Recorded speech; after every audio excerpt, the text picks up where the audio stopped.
People still don't know the real reason. Maybe it's time I told them. You heard that right. Michael Jordan isn't just reminiscing. He's exposing the truth behind one of the nastiest rivalries in NBA history.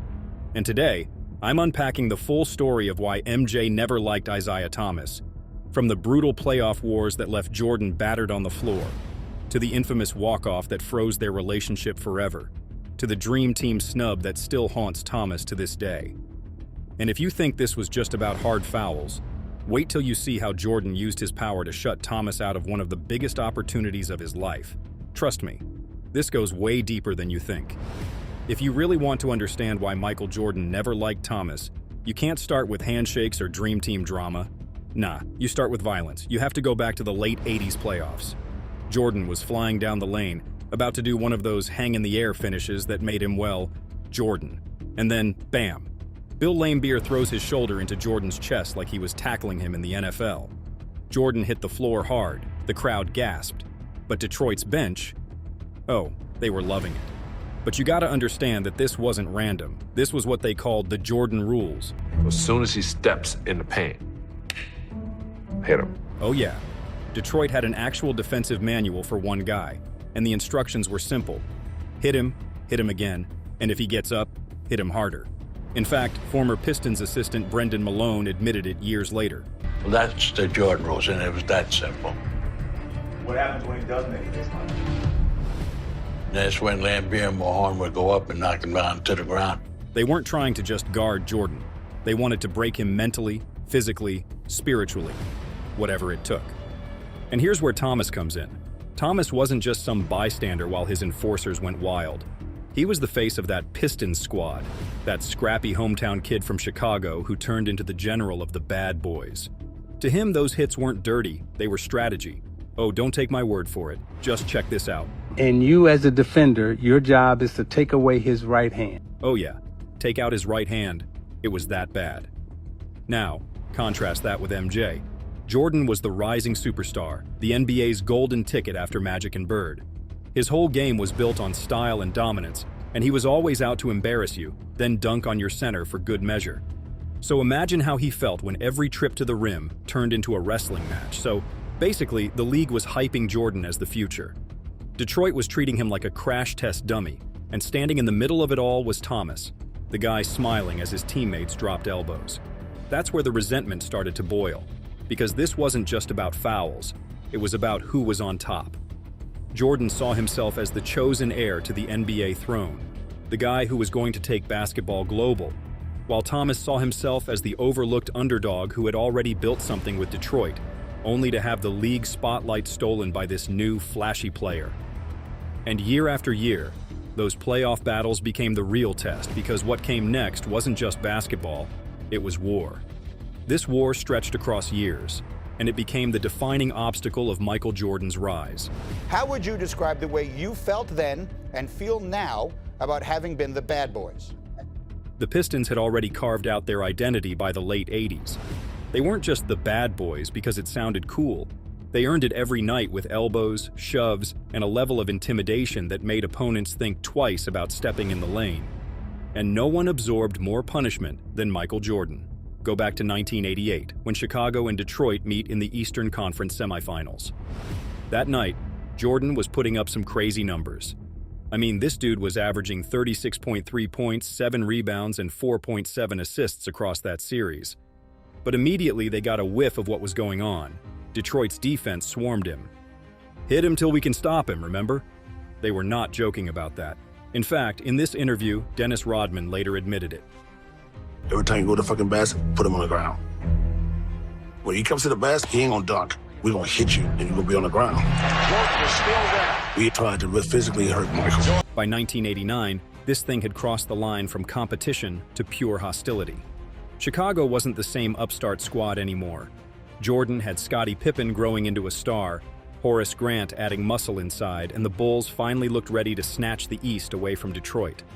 The Eastern Conference Finals stretched to 7 games, and in the middle of it, Jordan delivered one of his most vicious performances. In Game 3 of the Eastern Conference Finals, Jordan went nuclear. He dropped 46 points on Detroit, carving them up through double teams, slashing to the rim, and hitting mid-range jumpers that made the crowd lose its mind. Chicago stole that game 99-97, and for a brief moment, it felt like the balance of power was about to shift. But the Pistons had something uglier: the Jordan rules.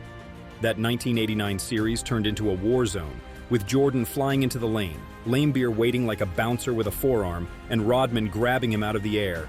Every possession was punishment. And when it came down to the deciding Game 7, fate twisted the knife once again. Scottie Pippen was crippled by a migraine and was shooting just 1 for 10, barely able to see the basket. Jordan, on the other hand, was trapped and swarmed, and had to literally fight until the clock bled out. But Detroit beat the Bulls 93-74, the Pistons marched on, and Jordan left humiliated.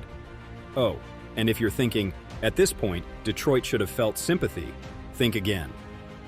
Thomas and his crew brushed it off as toughness, just part of the job.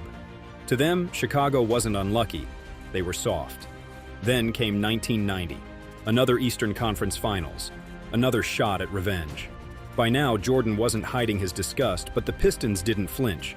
Jordan still went nuclear, averaging 32 points for the series. But this wasn't a fight of one man against 5. It was one man against a system. But Jordan kept coming back, and Detroit's defense still wore him down like body shots in a heavyweight fight. At Game 7, same ending. The Pistons closed it out and punched another ticket to the finals. At that point, the story of the East was written in blood, and Detroit were the gatekeepers.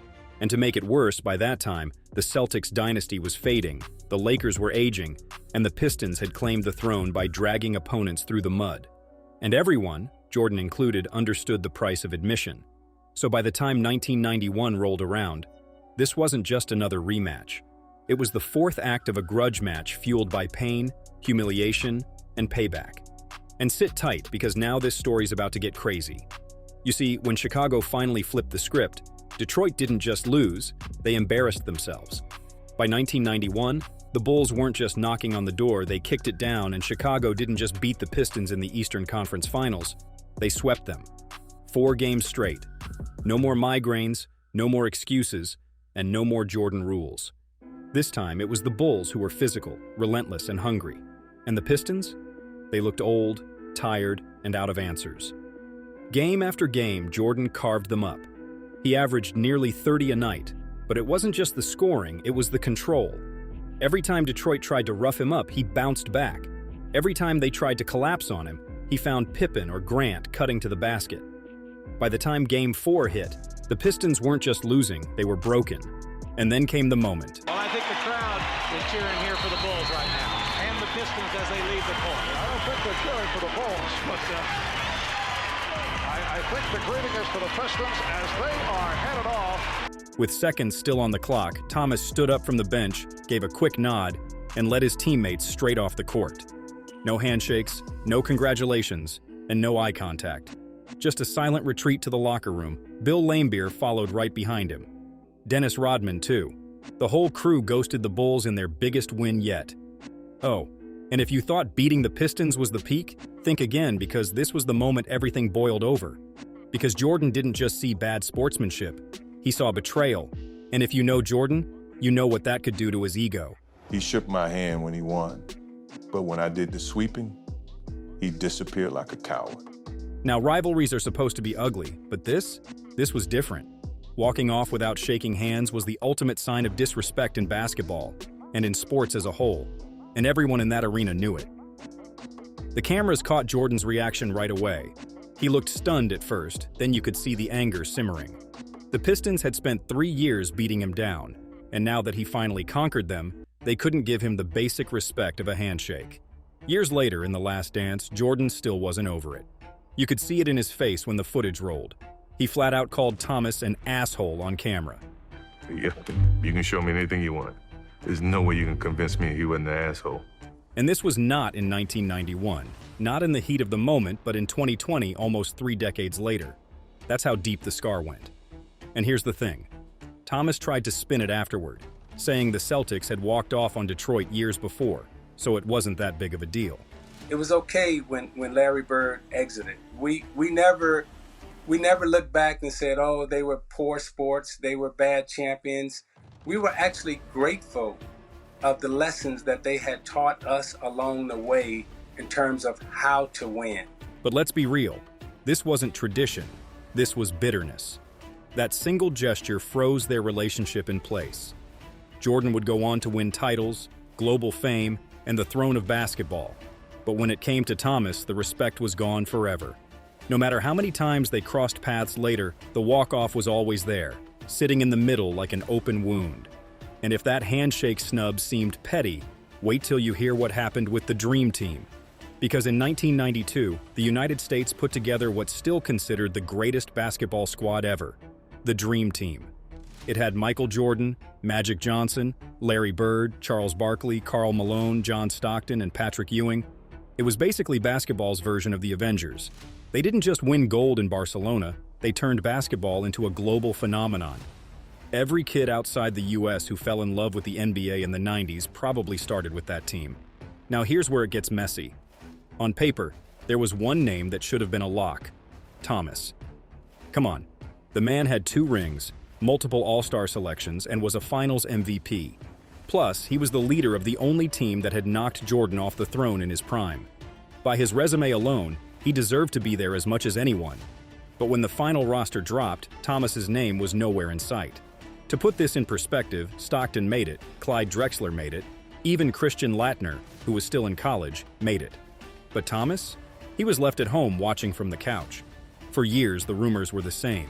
Michael Jordan was behind it. They called me to ask me to play. Rob phone called me and said, Rob, I won't play with Isiah Thomas on the team. He assured me, he said, you know what? Chuck that boy, Isiah. So Isiah's not going to be a part of the team. The story goes that when Team USA's selection committee was putting the roster together, Jordan told them flat out, if Thomas is in, I'm out. That was the price, and nobody was about to risk the Dream Team without Michael Jordan.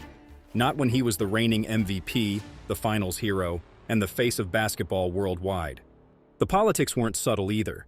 Magic Johnson and Larry Bird both had history with Thomas, and not all of it was friendly. The NBA back then was a lot more personal than people realize.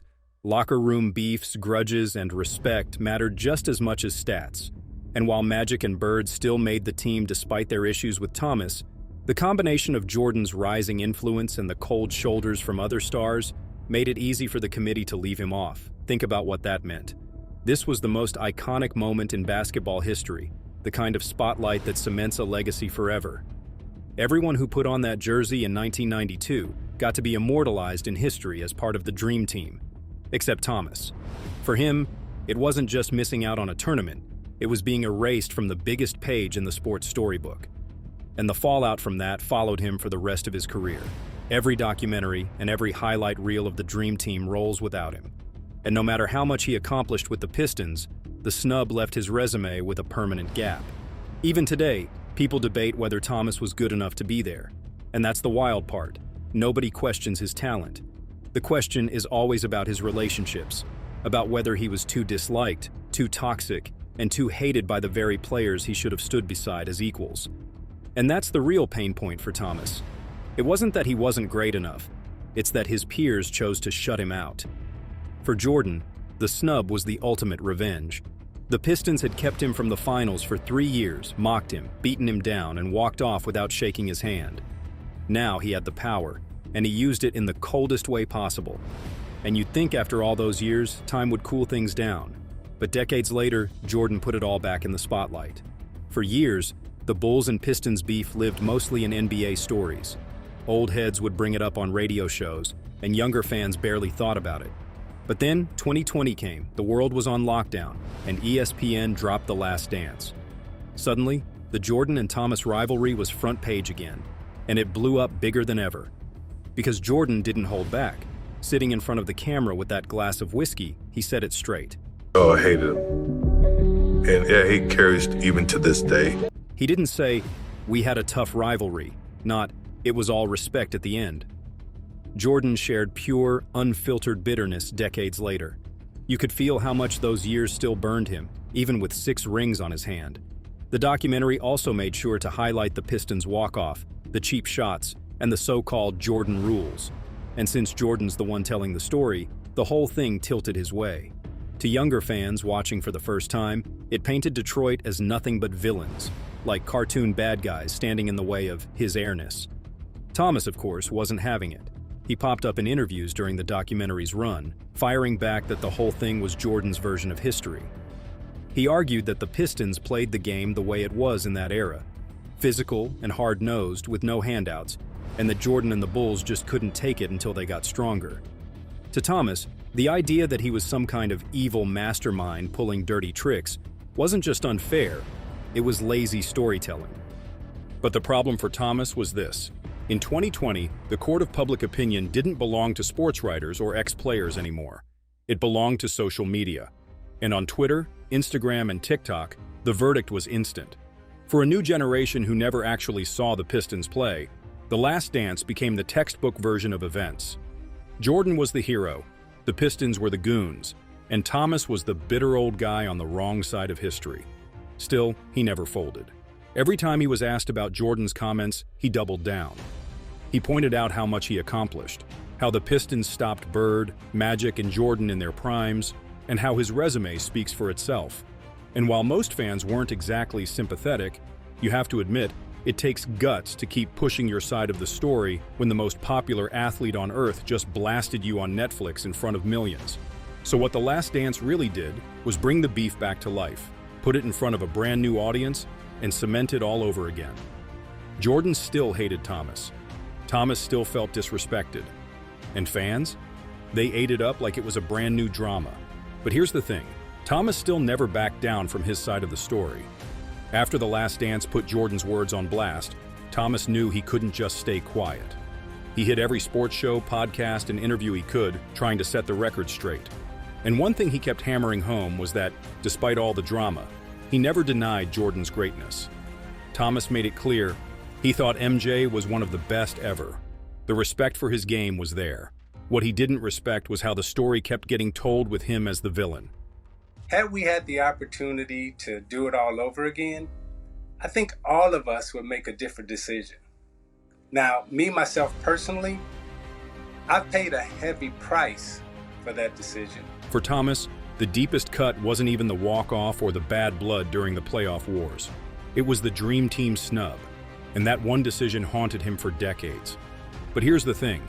His pain wasn't just about a roster spot. It exposed something bigger about how the NBA really works. Politics, power, and influence were shaping the game just as much as talent.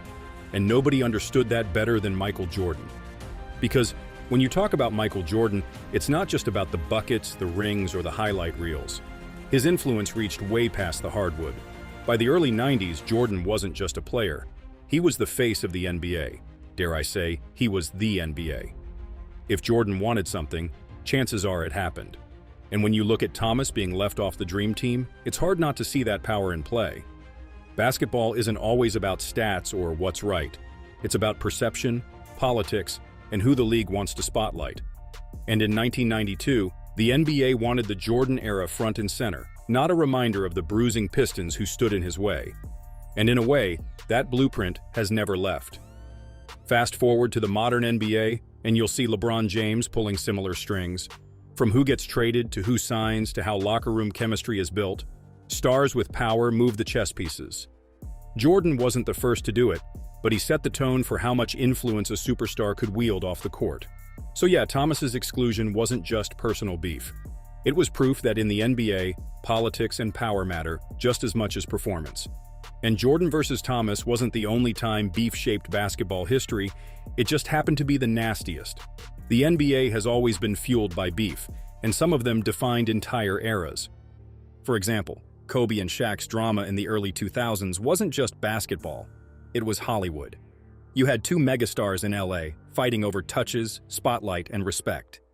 They still won 3 straight titles, but by the end, the relationship was too fractured. Shaq got shipped out, Kobe rebuilt, and eventually the two patched things up. They even laughed about it years later on camera. That's beef turning into brotherhood. Then there's Jordan and Barkley. They were boys once, 2 golf buddies clowning around off the court. But when Barkley criticized Jordan's front office skills as an executive years later, Mike cut him off completely. No texts, no calls, just ice-cold distance. Still, Barkley will admit publicly that he wishes they could fix it. That's beef with at least a chance of resolution. LeBron's got his own version of this too. His tension wasn't with a player, but with ownership. When he left Cleveland the first time in 2010, Dan Gilbert fired off that infamous Comic Sans letter, calling him a coward and promising the Cavs would win a title before LeBron did. Spoiler, they didn't. But here's the kicker. LeBron still went back in 2014, delivered Cleveland its first championship in 50 years, and managed to turn one of the pettiest fallouts in NBA history into redemption. That's the pattern with most NBA feuds. Time, money, or championships eventually smooth things over. But Jordan and Thomas? Nah. This was bigger than wins and losses. It was about pride, legacy, and politics that never really went away. Decades later, every interview or documentary just drags it back into the light. And as far as beef goes, few in sports have lasted as long or cut as deep as this one. And that's the thing about the Jordan and Thomas beef. It never cooled off, it never got patched up, and it never became one of those laugh-about-it-years-later stories. This wasn't Shaq and Kobe sharing a hug, or LeBron making peace with Cleveland. Nah, this was personal. Jordan held that grudge like a championship trophy, and decades later, he's still swinging it. So now I want to know, whose side are you on? Team MJ or Team Thomas? Drop your take in the comments, and don't forget to subscribe, because the next beef we unpack might blow your mind even more.